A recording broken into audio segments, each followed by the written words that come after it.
Hello everyone! Weekend nga ngayon at gusto ng mga bata ko lumabas.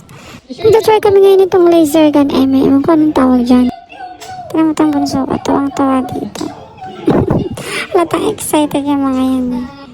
Kasi last week pa nila sinasabi sa amin na baka naman daw pwede namin i-try din yung nakita nila sa YouTube. Ito na nga. At nag-aaway pa nga kung sino daw mag-teammate. At parang pabakot na itong bunso ko dyan kasi nga may narinig siyang malakas na sounds. At i-check.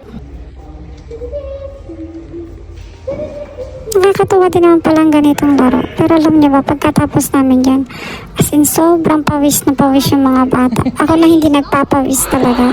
Talagang pawisan din. Hindi ko alam paano nangyari yung aircon naman dyan.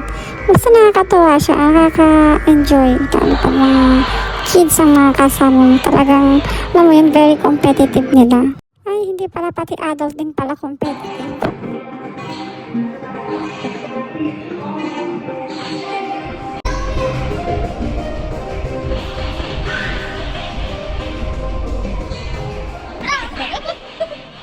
Hindi ko nga ikakatong mga videos ko at gusto daw nilang panoorin ng buo yung videos. Kasi pinapanood ko sa kanila yung mga ginagawa nila last time. Sabi nila, bakit sobrang konti daw? I mean, nakat-cut siya. So, sabi ko, sige, mag-upload ako ng buo. At nagkamali pa nga nang nilagay kay Zaniel. So, naging hashita siya. Blue team win!